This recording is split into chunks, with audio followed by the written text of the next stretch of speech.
نوحہ اور مجالس کی ویڈیوز کے لیے میرے اس چینل کو سبسکرائب کریں تاکہ آپ کو روز نئی سے نئی نوحہ اور مجالس سننے کو مل سکیں، اور میری ویڈیو کو لائک اور شیئر ضرور کیجیے گا۔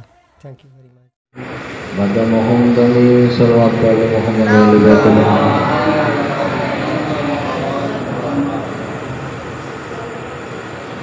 یہ چونکہ مجلس اعلیٰ ایک مجلس ترحیم ہے، ایک مرد مومن کے اصال ثواب اور بلندی درجات کے لیے، تو ان کے لیے ایک مرتبہ سورہ فاتحہ ہے۔ بسم اللہ الرحمن الرحیم۔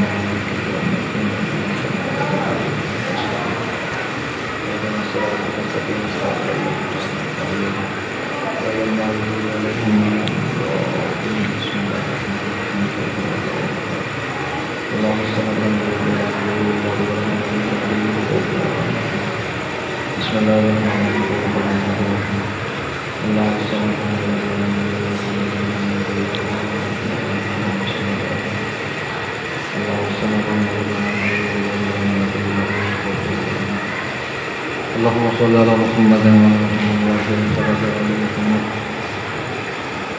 میں نے آپ کے سامنے اللہ کے رسول کا وہ فرمان جو اللہ کے رسول نے حدیث قصہ میں ارشاد فرمایا ہے،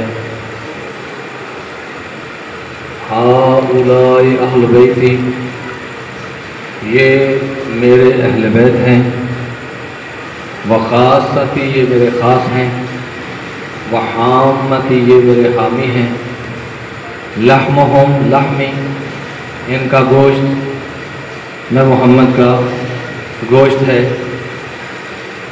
دمہم دمی، ان کا خون میں محمد مصطفیٰ کا خون ہے۔ اللہ کے رسول نے متعدد مقامات پر اس مسئلہ کو واضح اور روشن کیا تاکہ لوگوں کو پتہ چلے کہ میرے کون ہیں، ٹھیک ہے۔ متعدد مقامات پر اللہ کے رسول نے اپنوں کی معرفت کروائی، اپنوں کی پہچان کروائی، اور متعدد مرتبہ اللہ کے رسول نے ارشاد فرمایا کہ دیکھو یہ میرے ہیں، ٹھیک ہے، یہ میرے ہیں۔ اور جب متعدد مرتبہ پہچان کروائی، معرفت کروائی، تو میرے بھائیوں، اب اگر اس حدیث قصہ کو ایک طرف رکھ دیں ایک لمحے کے لیے، تو آپ اس آیت کو لیں کہ جو آیت مباہلہ ہے، جس میں اللہ کے رسول نے ارشاد فرمایا کہ تم اپنے بیٹے لے آؤ، ہم اپنے بیٹے لے آتے ہیں۔ تو جو ہے نا، تھوڑا سا جا کے سنیے گا، تم اپنے بیٹے لے آؤ، ہم اپنے بیٹے لے آتے ہیں۔ اس کا مطلب یہ ہے کہ اب رسول جن کو لے کے جائیں گے وہ رسول کے اپنے ہیں، ٹھیک ہے نا۔ مثلا جب اللہ کا رسول کہہ رہا ہے، اور یہ رسول اعظم کا اپنا قول نہیں ہے، بلکہ خدا حکم دے رہا ہے کہ اے رسول ان سے کہو، کیا کہو کہ تم اپنے بیٹے لاؤ، ہم اپنے بیٹے لے آتے ہیں۔ تم اپنی جانیں لے آؤ، ہم اپنی جانیں لے آتے ہیں۔ تم اپنی عورتوں کو لے آؤ، ہم اپنی عورتوں کو لے آتے ہیں۔ پھر ہو جائے گا مباہلہ، تو جو ہے یا نہیں۔ تو میرے بھائیوں بزرگوں، اب گزارش یہ ہے کہ آیت میں تو سب جمع کے صیغے ہیں، ٹھیک ہے۔ انفسنا جمع کا صیغہ، ابناءنا جمع کا صیغہ، وہ جو ہے یا نہیں۔ مثلا جب آیت میں جمع کے صیغے ہیں تو پھر مصداق میں کون سی ہستیوں کو اللہ کے رسول لے کے گئے کہ وہ ہستیاں جو رسول کی اپنی ہیں. ٹھیک ہے, میرے اور آپ کے کہنے سے کوئی کسی کا اپنا یا غیر نہیں ہوتا. تو جو ہے یا نہیں, میرے اور آپ کے کہنے سے نہ کسی کا کوئی اپنا ہوتا ہے نہ کسی کا کوئی غیر ہوتا ہے. بات ہے کہ جو قرآن کہے, اگر قرآن کسی کو غیر کہہ دے تو وہ غیر ہے, قرآن کسی کو اپنا کہہ دے تو وہ اپنا ہے. اور جب قرآن کہہ رہا ہوتا ہے تو اس کا مطلب یہ ہے کہ خدا کہہ رہا ہے.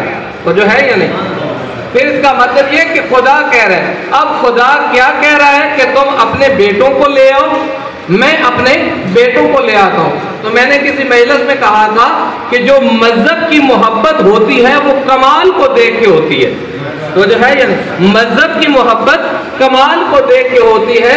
اب یہ ہے کہ جو اللہ کے رسول کر رہے ہیں ان میں کمال کیا ہے, ان میں کمال کسی مسلمان نے دیکھ کر نہیں کہا, کسی صحابی رسول نے دیکھ کر نہیں کہا, کسی بڑے بڑے صحابی رسول نے نہیں کہا, بلکہ کون تھے, نصرانی تھے, کون تھے, عیسائی تھے.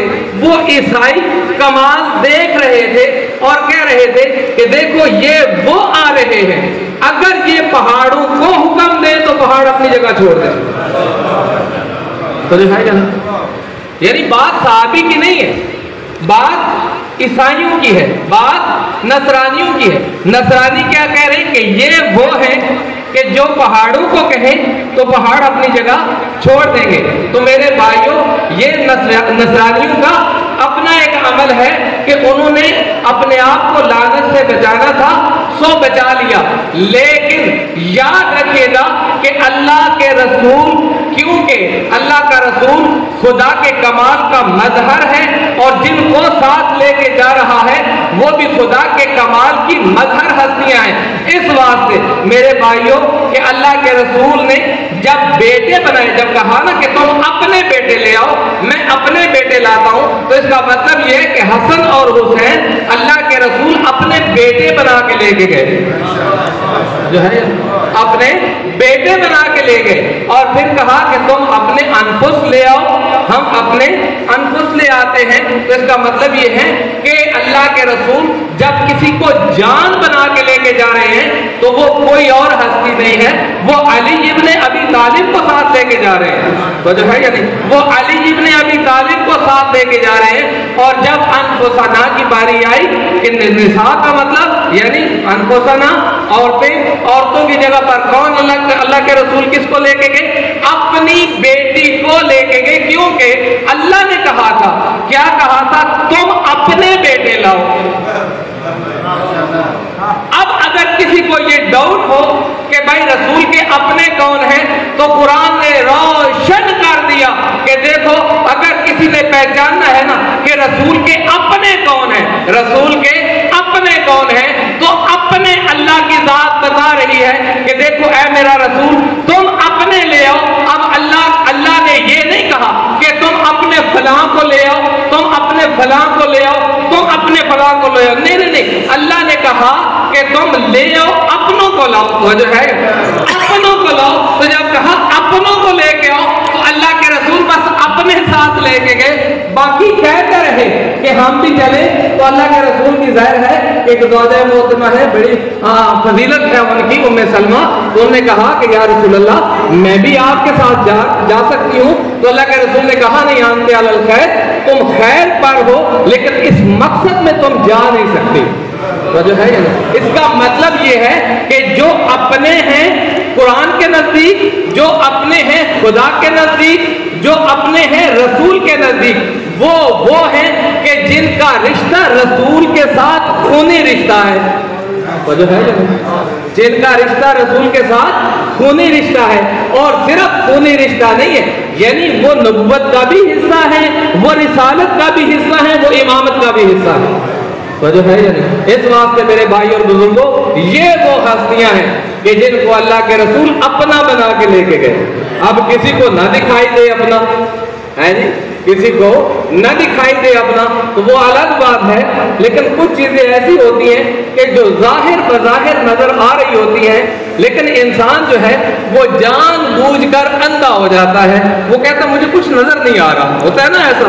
مثلاً ایسا ہوتا ہے کہ ہوتی بالکل آئینے کی طرح روشن اپنے سامنے وہ چیز ہوتی ہے، وہ تصویر ہوتی ہے، لیکن انسان جو ہے اس کا انکار کر رہا ہوتا ہے۔ مثال کے طور پر 1.25 لاکھ حاجیوں کے مجمع میں کوئی رات کی تاریکی تو نہیں تھی، تو جو ہے نہ کوئی رات کی تاریکی تھی، نہ کوئی اندھیرا تھا، نہ کوئی جھاڑیاں اتنی تھی کہ جو منبر رسول بنایا گیا تھا وہ نظر نہ آ رہا ہو، نہیں، چھوٹی چھوٹی جھاڑیوں کو بھی اللہ کے رسول نے طلب کروایا، اور سورج کی روشنی تلے بالکل سفید دن تھا، جس دن میں اللہ کے رسول نے تمام حاجیوں کو جو دور تھے ان کو نزدیک بلایا، جو نزدیک تھے ان کو متنبہ کیا، اور پلانوں کا منبر بنا کے اللہ کے رسول نے وہ پیغام پہنچایا کہ جس پیغام نے دین کو مکمل کیا، اور یہ پیغام کوئی اپنی طرف سے نہیں پہنچایا، اللہ کے رسول کو حکم ہوا تھا یا ایھا الرسول، اور اللہ نے اپنے حبیب کو منصب کے ساتھ مخاطب کیا ہے، بڑے پیار کے ساتھ مخاطب نہیں کیا۔ یعنی جب پیار کے ساتھ اپنے حبیب کو مخاطب کرتے ہیں تو کبھی کہتے ہیں یاسین، تو جو ہے یعنی اے سید اور سردار، اور کبھی کیا کہتے ہیں یا ایھا المزمل، تو جو ہے یعنی، لیکن یہاں پر اللہ نے اپنے حبیب کو جو مخاطب کیا ہے اس میں لہجہ سخت ہے، یا ایھا الرسول، اے میرا رسول، میرا پیغام وہ پہنچا دے، بلغ ما انزل، جو میں نے آپ کی طرف نازل کیا ہے۔ اگر آپ نے یہ پیغام نہ پہنچایا تو گویا آپ نے رسالت ہی نہیں پہنچائی۔ میرے بھائیوں اور بزرگوں، یہاں پر جو اللہ کے رسول نے غدیر کے مقام پر پیغام پہنچایا وہ کون سا پیغام تھا؟ کوئی نماز کا پیغام تھا، کوئی روزے کا پیغام تھا، وہ تو اس سے پہلے پہنچ چکے، یعنی سارے کے سارے پیغام پہلے پہنچا چکے تھے۔ اب کوئی خاص قسم کا پیغام ہے کہ اگر یہ پیغام نہ پہنچا تو گویا رسالت ہی نہ پہنچی۔ جب یہ پیغام نازل ہوا کہ میرا رسول پیغام پہنچا دے جو میں نے آپ کی طرف نازل کیا ہے، تو وہ کون سا پیغام ہے؟ تو اب اللہ کے رسول نے سب حاجیوں کو مخاطب کر کے کہا کہ مجھے یہ بتاؤ کہ میں تم سے زیادہ حق تصرف رکھتا ہوں یا نہیں رکھتا ہوں؟ یعنی اقرار لیا، سب حاجیوں سے اقرار لیا کہ مجھے بتاؤ میں تمہارا حاکم ہوں، بادشاہ ہوں کہ نہیں؟ انہوں نے کہا جی بالکل آپ ہمارے حاکم ہیں، آپ ہمارے رسول ہیں، آپ ہمارے بادشاہ ہیں۔ ظاہر ہے کہ جب کوئی حق تصرف رکھتا ہے تو وہ اس کا مالک ہوتا ہے تو حق تصرف رکھتا ہے، ایسی تو نہیں نا حق تصرف رکھتا۔ دیکھیں میری اگر 2 ایکڑ زمین ہے تو میں اس پر حق تصرف رکھتا ہوں، اس پر کوئی دوسرا حق تصرف نہیں رکھتا۔ کیوں میں حق تصرف رکھتا ہوں؟ اس واسطے حق تصرف رکھتا ہوں کیونکہ میں اس کا مالک ہوں، ایسے ہی ہے نا، کیونکہ میں اس کا مالک ہوں، میرے اختیار میں ہے، میں جو جی چاہے اس میں کروں۔ لیکن میرے بھائی اور بزرگوں، یہاں پر اللہ کے رسول بتلانا چاہتے ہیں کہ دیکھو نماز تم تک پہنچ چکی، دین تم تک پہنچ چکا، کوئی امر باقی نہیں رہا سوائے ایک امر کے، اور وہ کیا ہے؟ دیکھو میں تمہارا مولا ہوں کہ نہیں؟ بالکل آپ مولا ہیں۔ میں تمہارا آقا ہوں کہ نہیں؟ بالکل آپ ہمارے آقا ہیں۔ میں تمہاری نفسوں پر، تمہاری اولادوں پر، تمہارے اموال پر تم سے زیادہ حق تصرف رکھتا ہوں کہ نہیں رکھتا؟ سب حاجیوں نے یک زبان ہو کے کہا کہ بالکل آپ ہم سے زیادہ ہم پر حق تصرف رکھتے ہیں۔ تو اس وقت اللہ کے رسول نے علی ابن ابی طالب کو پلانوں کے منبر پر بلایا اور علی کا ہاتھ اپنے ہاتھ میں لیا اور آسمان کی طرف بلند کر کے کہا من کنت مولا ہو فہذا علی مولا، جس کا میں مولا ہوں اس کا علی مولا۔ وجہ ہے یہ سوال یہاں پر یہ بنتا ہے میرے بھائی اور بزرگوں کہ جب اللہ کے رسول نے کہہ دیا کہ جس کا میں مولا اس کے علی مولا، تو اب یہاں پر کچھ لوگ اب مولوی سے پوچھے جا کے یہ الیوم سے مراد کیا ہے، بتائیے الیوم سے کیا مراد ہے؟ جب یہ اعلان ہو گیا تو قرآن کی آیت کو سیدھے پڑھ کے نازل ہوئی الیوم اکملت لکم دینکم، کہ آج کے دن دین مکمل ہوا، آج کے دن دین مکمل ہو گیا۔ میرے بھائیوں دین مکمل ہوا ہے ولایت علی ابن ابی طالب کے اعلان پر، ایسے ہی ہے